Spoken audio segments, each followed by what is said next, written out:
Hello students, आज मैं आप लोगों को ग्रुप स्ट्रक्चर और उनके टाइप्स के बारे में बताऊंगी। ग्रुप स्ट्रक्चर को जानने से पहले ज़रूरी है कि आप इसको समझ लें कि what is the basic meaning of group structure. It is defined as the layout of a group.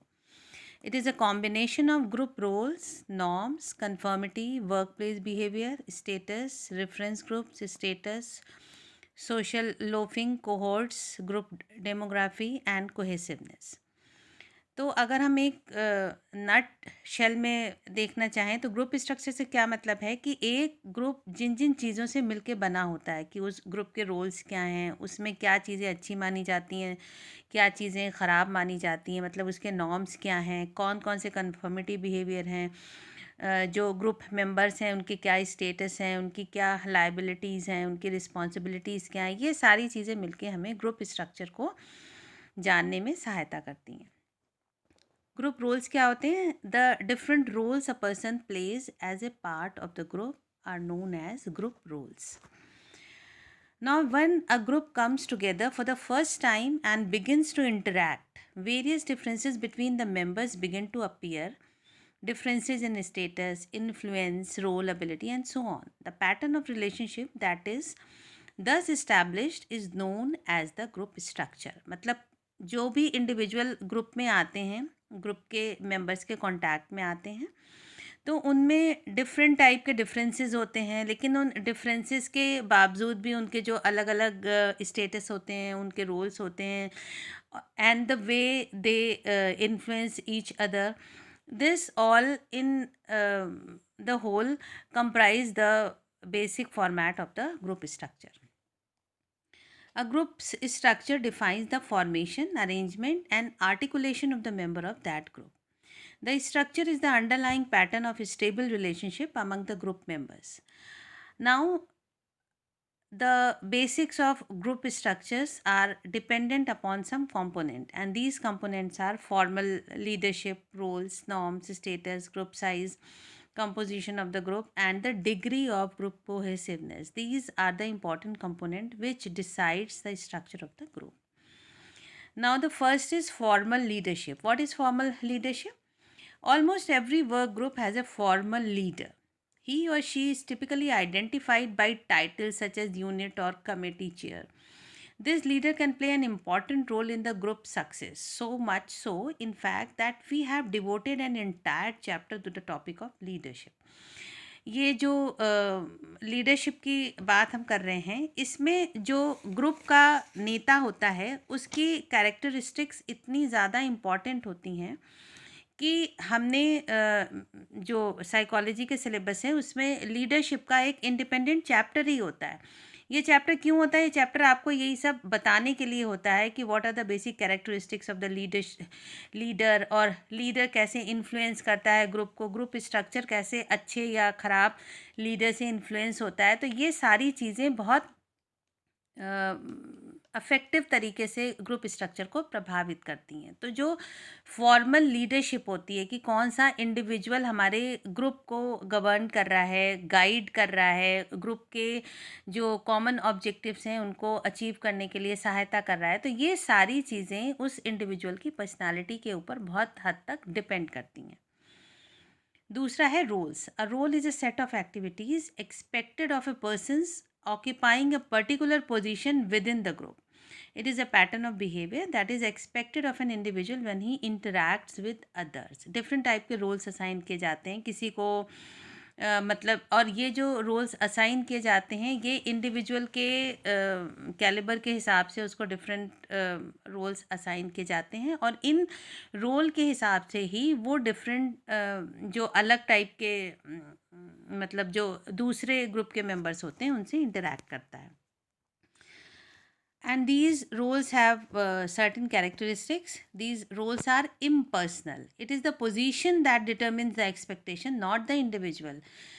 जो इंडिविजुअल जिस पोजीशन में होता है उसकी वो पोजीशन वो रोल्स को डिटर्मिन करती है, वो इंडिविजुअल नहीं. जैसे अगर कोई इंडिविजुअल अगर किसी सुपरवाइज़र की पोस्ट पे है, सुपरवाइज़र का रोल प्ले कर रहा है, तो जो उसके रोल्स होंगे वो अकॉर्डिंग टू उसकी पोजीशन होंगे, नॉट एज एन इंडिविजुअल. अगर कोई लिफ्ट मैन का रोल प्ले कर रहा है तो उसके जितने रोल्स होंगे वो उसकी पोजीशन की वजह से होंगे, तो these roles are impersonal.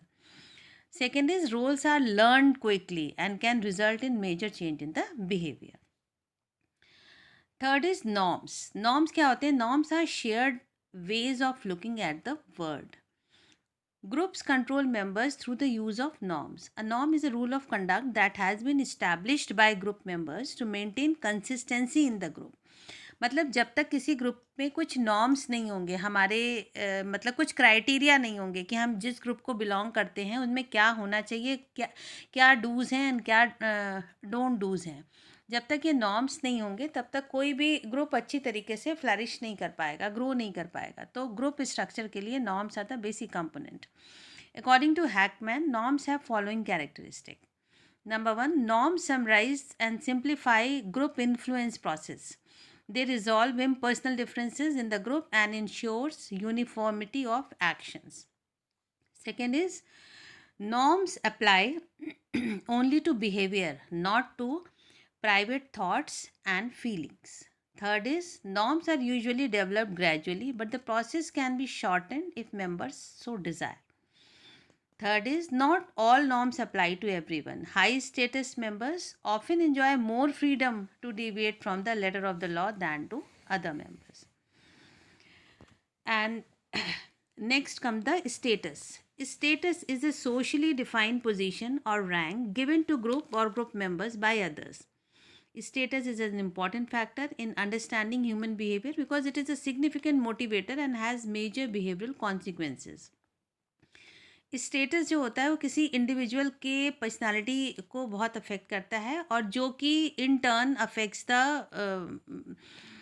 interaction process and the personality of the group members also, or this is of two types: formal status and informal status. What is formal status? Status may be formally imposed by organizations through positions and titles. We are all familiar with the trappings of high organizational status: large offices with impressive views, fancy titles, high pay, etc. And the informal status, it is acquired by such characteristics as education, age, gender, skill, and experience. Anything can have a status value if others in the group evaluate it as a status conferring. Next is the size. Size of the group is very important component in the group structure. In a small group, face-to-face interaction is quite easy and uncomplicated. Members can easily communicate with other group members. Research evidence confirms the fact that small groups are more effective as compared to the larger groups. On the other hand, in large group, members have a better chance of finding people they like to work with. The potential for greater variety of talent is also greater, but the disadvantage of size are more than offset its disadvantages. Larger group offer greater opportunities for differences between and among the individuals. So the size of the group is very important component for determining the structure of the group. Then comes the cohesiveness. Cohesiveness, what is cohesiveness? All forces that cause group members to remain in the group, such as liking for the other members and the desire to maintain or increase one's status by belonging to the right group. It is known as the cohesiveness. And जैसा कि आप लोगों को पता ही है कि cohesiveness जितनी ज़्यादा होगी वो ग्रुप उतना ही स्ट्रांग होगा, उसका स्ट्रक्चर उतना ही इंटैक्ट होगा. So group cohesiveness is also another very important component of group structure. Now groups are of various types, so we can classify groups in the following ways. Number one is primary and secondary group. The group where an individual directly interacts with other members is termed as the primary group. It is responsible for the initial learning and social behavior of an individual. Families जो होती हैं, they come under the headings of primary groups. Secondary groups, when a person in a group is indirectly associated with or influenced by other members, he or she is said to be in a secondary group. Primary group वो होते हैं जो जिनमें हमारी closeness ज़्यादा होती है, हम डायरेक्टली उसके साथ इन्वॉल्व होते हैं. सेकेंडरी ग्रुप वो ग्रुप होते हैं जिनमें डायरेक्ट इंटरेक्शन उतना नहीं होता और उतनी ज़्यादा इंटीमेसी भी नहीं होती, उन्हें हम सेकेंडरी ग्रुप के नाम से जानते हैं। नेक्स्ट है formal groups and informal groups.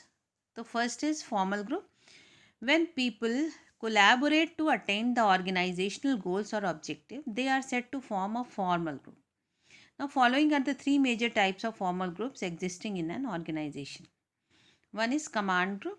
As a result of hierarchical arrangement in an organization, a command group is made of the superiors and their subordinates representing the flow of command or order from top to bottom level. तो इसमें hierarchy होती है जिसमें कोई boss होगा, कोई उसका subordinate होगा, उस सबॉर्डिनेट के भी कुछ सबॉर्डिनेट होंगे, तो इनमें चेन रिएक्शन चलता है। इसको हम कमांड ग्रुप के नाम से जानते हैं। Second is task group, a group which includes individuals with different skills and knowledge to successfully carry out the assigned project is called as a task group. ये टास्क ओरिएंटेड होते हैं, individual के अंदर जो स्किल होती है उस skill के हिसाब से उसे वर्क असाइन किए जाते हैं। जैसे अगर हमें कोई कंप्यूटर के लिए इंडिविजुअल चाहिए तो उसी इंडिविजुअल को हम असाइन कर सकते हैं जिसमें कंप्यूटर की नॉलेज की स्किल होगी, जो कंप्यूटर के सॉफ्टवेयर्स हार्डवेयर्स को हैंडल कर सकता होगा। तो ये टास्क ग्रुप्स होते हैं। Third is committees. For the special assignments और projects a group is formed by appointing the specialist और people with superior knowledge which is termed as committee. After the project responsibilities are executed successfully, the member can disassociate from the committee. तो ये सारे formal group के types हैं और different purpose के लिए different type के जो ग्रुप्स हैं वो फॉर्म किए जाते हैं। अब है informal groups. When the individuals associate with one another to serve their common interest or for self-satisfaction, they are known to form an informal group. Some of the most important and common informal groups are, number one is, these are according to the classification of the psychologist Selye. So these are known as the Selye's classification of groups. So Selye has classified informal groups into different types. First is apathetic group, the group in which the leader does not pressurize the members. Moreover, leadership is hardly widespread. It is termed as apathetic group. Second is erratic group. When the people belonging to a group get enraged quickly and similarly calms down, they are said to be in erratic group. Third is strategic group. Such a group includes skilled workers who hold various job positions to execute the independent technological tasks. These members have the skills of systematically applying pressure on the management and the other groups by framing a suitable strategies. Next is conservative groups. The group which comprises of the stable and highly skilled individual or professional who have extreme powers to regulate the functioning of the organization is called as a conservative group. So these are the types of informal groups. Next type of group are known as membership and reference group. Membership groups are those groups in which the members must get themselves registered and acquire a membership card or certificate for becoming a part of it. Is termed as a membership group. जैसे अगर कोई engineer है तो वो engineers के group को अगर join करता है, या डॉक्टर है तो डॉक्टर्स के ग्रुप को ज्वाइन करता है, उसे मेंबरशिप ग्रुप के नाम से जानते हैं। Next is reference group. It may not be a real occasion of individual or an illusionary group to which an individual relates himself herself due to the same profession or other similar attribute is called a reference group. मतलब जिस group को हम refer करते हैं उसको हम reference group कहते हैं। मतलब उसके हम डायरेक्टली मेंबर नहीं होते हैं, बट हम उससे अपने आप को डायरेक्टली या इनडायरेक्टली एसोसिएट करते हैं। That group is known as the reference group. Next is a small group. A small group consists of as little as 3 to 10 members. Such groups are usually well managed and organized. क्यों होते हैं? क्योंकि इतने छोटे होते हैं कि ये बहुत आसानी से मैनेज किए जा सकते हैं और ये ज़्यादा डिसिप्लिन होते हैं. Large group, the group made up of more than 10 members are considered to be large groups. These massive groups are challenging to handle and unsystematic at times because of the psychological and individual differences. जितने ज़्यादा लोग होंगे उतने ज़्यादा difference of opinion होंगे, इसीलिए उतने difference of opinion को handle करना और उन्हें integrate और उन्हें कंसोलिडेट करके रिप्रेजेंट करना उतना ही मुश्किल काम हो जाता है. Next is organized group. When the individual belonging to a particular discipline work together systematically as a team by supporting each other, they are said to be in an organized group. Unorganized group. The disorganized group is not formed purposefully. Instead, the individual just happen to fall into a single group where they neither have any attachment to one another nor have any belongingness. इसको हम unorganised group को मतलब जिसमें हम intentionally belong नहीं करते हैं but किसी इंटेंशन की वजह से हम उसके पार्ट बन जाते हैं, उसको हम अनऑर्गेनाइज ग्रुप के नाम से जानते हैं. नेक्स्ट है in group is a social group to which a person psychologically identifies as being a member. Out group by contrast an out group is a social group with which an individual does not identify. जिसके साथ हम identify करते हैं वो हमारे इन groups होते हैं, जैसे हमारे फ्रेंड सर्कल या जितने प्राइमरी ग्रुप्स होते हैं वो उनको हम इन ग्रुप में इंक्लूड कर सकते हैं. आउट गोइंग ग्रुप्स या आउट ग्रुप्स वो होते हैं जिनके साथ हम आइडेंटिफाई नहीं करते, हमारे नॉर्म्स उनकी तरह नहीं होते, हमारी आइडियोलॉजीज़ उनसे मैच नहीं करती, ओपिनियंस एटीट्यूड सब अलग होते हैं, उन्हें हम आउट ग्रुप कहते हैं. Accidental group, when a group is formed coincidentally or unknowingly, that too without any purpose, it is known as an accidental group. जैसे हम ट्रेन में जर्नी करते हैं तो किसी से दोस्ती हो जाती है कोई इंडिविजुअल से या किसी फैमिली से, तो उसे एक्सीडेंटल ग्रुप कहते हैं, क्योंकि ट्रेन में या बस में एंटर करने से पहले हमें पता नहीं होता है कि यहाँ पे हमें कैसे लोग मिलेंगे, लेकिन by the end of the journey हमें लगता है तो मेरे बहुत अच्छे फ्रेंड हो गए, तो उसे हम एक्सीडेंटल ग्रुप कहते हैं, जहाँ हम अनइंटेंशनली इन्वॉल्व हो जाते हैं किसी ग्रुप में. Purposive group, the group which is made for a definite reason or aim of task fulfillment is termed as a purposive group. जो हम जानबूझ के बनाते हैं, जैसे हमारे सेल्फ स्टडी के लिए जो छोटे छोटे ग्रुप बच्चे बना लेते हैं स्टूडेंट्स की, जैसे 4-5 बच्चे ने अपना सेल्फ स्टडी का ग्रुप बना लिया, उसमें वो लोग क्या करते हैं, अपने आप पढ़ते हैं, क्वेश्चंस रेज करते हैं, ग्रुप डिस्कशंस करते हैं, इन्हें हम पर्पसिव ग्रुप कहते हैं.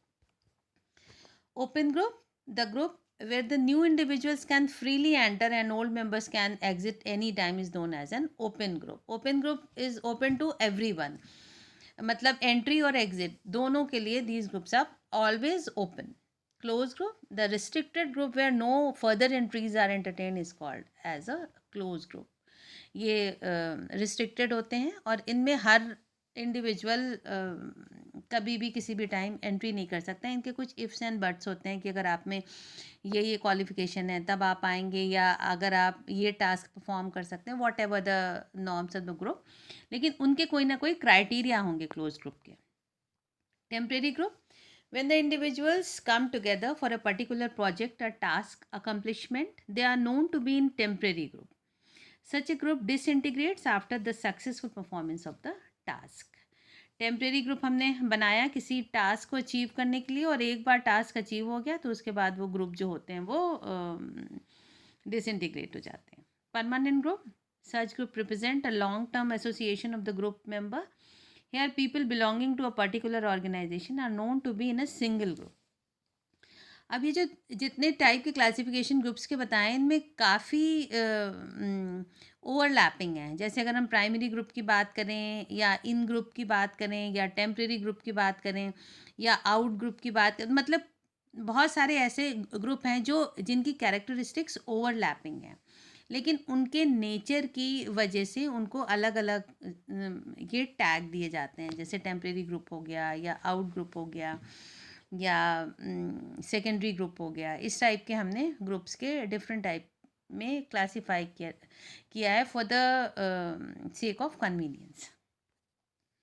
Nominal group, the group in which the members are involved in problem solving, take up challenges and carry out operation is termed as a nominal group.